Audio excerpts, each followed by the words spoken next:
ஞான ஒளி YouTube channel நேயர்கள் அனைவருக்கும் வணக்கம். இந்த பதிவில் இந்த வார ராசி பலன் காணலாம். 11/7/2026 முதல் 18/7/2026 வரை, அதாவது சனிக்கிழமை முதல் சனிக்கிழமை வரை கோச்சார கிரகங்களின் நட்சத்திர பாதசாரங்களை முதலில் காணலாம். சூரிய பகவான் புனர்பூச நட்சத்திரம் 2, 3, 4 பாதம் என்று முன்னோக்கி செல்கிறார். அதாவது மிதுன ராசியிலிருந்து கடகராசிக்கு வருகிறார். சந்திர பகவான் கிருத்திகை நட்சத்திரம் முதல் பூர நட்சத்திரம் கடக்கும் வரை, அதாவது சந்திர மங்கள யோகம், அமாவாசை யோகம், குருச்சந்திர யோகம் என்று சந்திர பகவான் இந்த வாரத்தை சுப கிரகங்களை கடக்கிறார். செவ்வாய் பகவான் ரோகிணி நட்சத்திரம் 2, 3, 4 பாதத்தை சஞ்சாரம் செய்கிறார்.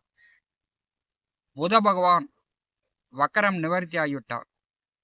திருவாதிரை நட்சத்திரம் 2, 3 பாதங்களில் சஞ்சாரம் செய்கிறார். குரு பகவான் மேற்கே அஸ்தங்கம் 3ஆம் பாதத்தில் சஞ்சாரம் செய்கிறார். சுக்கிர பகவான் மக நட்சத்திரம் 3, 4 பாதம், பூர நட்சத்திரம் 1ஆம் பாதம் வரை சஞ்சாரம் செய்கிறார். சனி பகவான் வக்கரகதியை நெருங்கி கொண்டிருக்கிறார். இந்த வாரம் சனி வக்கரம்.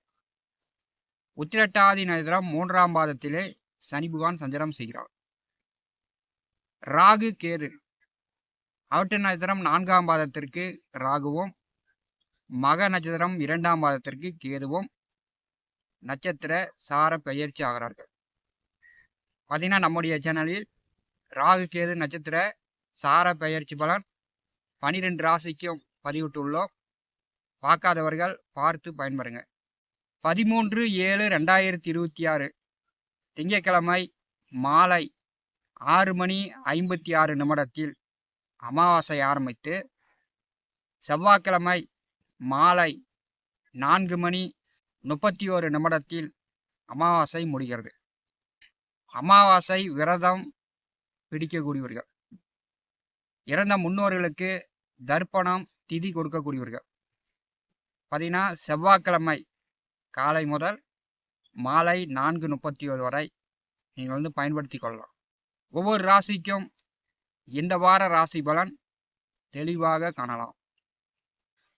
கன்னி ராசி அன்பர்களுக்கு இந்த வார ராசி பலன் காணலாம். 11/7/2026 முதல் 18/7/2026 வரை. கன்னி ராசி அன்பர்களுக்கு இந்த வாரத்தோட கிரக நிலைகள் மிகச்சிறப்பாக இருக்கிறது.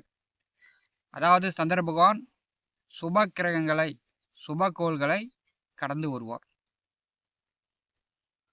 இந்த வார ஆரம்பத்தில் கன்னிராசிக்கு 9வது வீட்டிலே செவ்வாய் பகவானை கடந்து சந்திர பகவான் வருவார். 9ஆம் இடம் செவ்வாய் செல்வது பயண போக்குவரத்துக்கு சிறப்பாக இருக்கும். உங்கள் காரியங்கள், உங்கள் போக்குவரத்து வார ஆரம்பத்தில் சிறப்பானதாக அமையும். செவ்வாயை சந்திர பகவான் கடக்கும் போது மூத்த உடன் பிறந்தவர்களிடம் அவங்க காரியங்கள் உங்களால் சற்று தடை தாமதப்படலாம். உங்களுக்கு 3, 8ஆம் அதிபதி தான் செவ்வாய். செவ்வாய் மேல் லாபஸ்தானாதிபதி செல்லும் போது உங்கள் மூத்த உடன் பிறந்தவர்களுக்கு சில காரியங்கள் தடை தாமதப்படலாம். வேலை உத்தியோகம் பார்க்கக்கூடியவர்களுக்கு உயர் அதிகாரிகள், முதலாளிகள் கட்டுப்படுத்துகிற மாதிரி உங்களுக்கு கொஞ்சம் கட்டுப்பாடு தெரியும். சந்திர பகவான் செவ்வாயை கடந்து பார்த்தீங்கன்னா தொழில்ஸ்தானத்துக்கு வருகிறார். தொழில்ஸ்தானம் மிக பலமாக இருக்கிறது. அங்கே ராசி அதிபதி ஆட்சி பெற்று அமர்ந்திருக்கிறார். 12ஆம் அதிபதி சூரியனும். அரசு சார்ந்து முயற்சி செய்யக்கூடியவர்கள், அரசு வேலைக்கோ, அரசு உதவிக்கோ, அரசு சலுகைக்கோ, அரசு சார்ந்து முயற்சி செய்யக்கூடியவர்கள் பார்த்தீங்கன்னா முயற்சி செய்யலாம். சூரியன், புதன், சந்திரன் 3 கிரகங்கள் 10வது வீட்டில் இருக்கும்போது இறந்த முன்னோர்களுக்கு அமாவாசை விரதம் இருந்து அமாவாசை கும்பிடுங்க. இறந்த முன்னோர்களுடைய அருளாசி பரிபூர்ணமாக கிடைக்கும். 10வது வீட்டிலே சந்திரன், புதன், சூரியன் செல்லும்போது கன்னி ராசி என்பளுக்கு பார்த்தீங்கன்னா விவசாயம் முதல் அனைத்து தொழிலுக்கும் வேலையாட்கள் பற்றாக்குறை இல்லாமல் கிடைப்பாங்க. தொழில் நன்றாக போகும். ஆன்மீகம், அமானுஷ்யம், ஜோதிடம், தெய்வ காரியங்கள் மிகச்சிறப்பாக செல்லும். கோச்சாரத்தில் 10ஆம் வீட்டில் சூரியன் வருவது, புதன் வருவது, சந்திரன் வருவது நல்ல சந்தோஷத்தை கொடுக்கும். தொழில் வளர்ச்சியை கொடுக்கும். இப்போ கம்ஸ்டன், தரகு, புரோகர் தொழில் செய்யக்கூடியவர்களுக்கு 10வது வீட்டிலே சந்திர பகவான் வரக்கூடிய நாட்கள் உங்களுக்கு சிறப்பானதாக இருக்கும். அமாவாசையை கடந்து சந்திர பகவான் தன்னுடைய சொந்த வீட்டில் ஆட்சி பெறுவார். 11வது வீட்டிலே மேற்கே குரு பகவான் மறைந்து அஸ்தங்க நிலையில் இருக்கிறார். இப்போ பார்த்தீங்கன்னா குரு சந்திர யோகம். 11ஆம் இடம் மிக பலமாக இருக்கும். 11ஆம் அதிபதி ஆட்சி பெற்று இருக்கும்போது மூத்த உடன் பிறந்தவர்களால் உதவி உண்டு. மூத்த உடன் பிறந்தவர்களுக்கு பண வரத்து உண்டு. 11ஆம் இடம் உங்களுக்கு மிக பலமாக இருக்கும். 15, 16 தேதிகளில் நீங்கள் எடுக்கக்கூடிய முயற்சிகள், உங்கள் காரியங்கள் அனைத்தும் வெற்றியாகும்.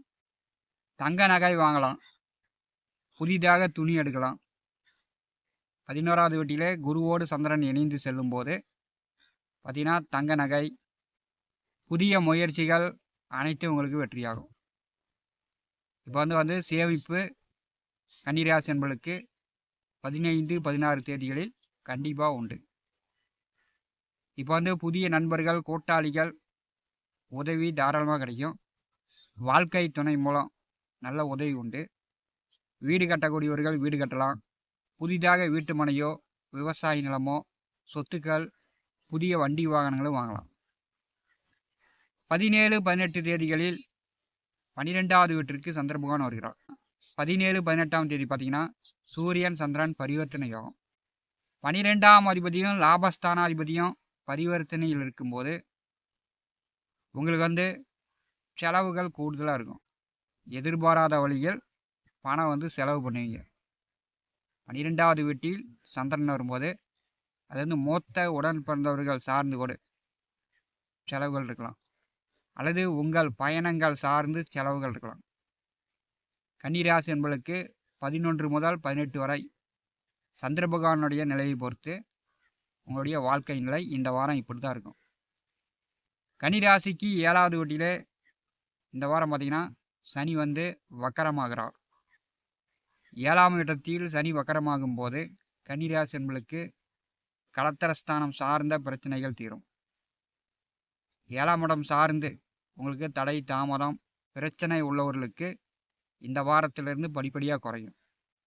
இந்த வாரத்திலிருந்து வியாபாரம், தொழில், ஏற்றுமதி, இறக்குமதி, பிஸ்னஸ் பண்ணக்கூடியவர்கள், கம்சன், தரகு, புரோகர் தொழில் செய்யக்கூடியவர்களுக்கு இந்த வாரத்திலிருந்து படிப்படியாக வருமானம் உயரும். பகை, எதிர்ப்பு, போட்டி பொறாமலாம் இந்த வாரத்திலிருந்து அப்படி குறையும். கன்னிராசிக்கு பார்த்தீங்கன்னா 12வது வீட்டிலே கேது இருக்கிறார். 12வது வீட்டிலே கேது இருக்கும்போது இரவு உறக்கம் குறையும். அதனால் நேரத்துக்கு சாப்பிட்டு உடல் ஆரோக்கியத்தில் கவனம் எடுத்துக்கொள்ளுங்கள்.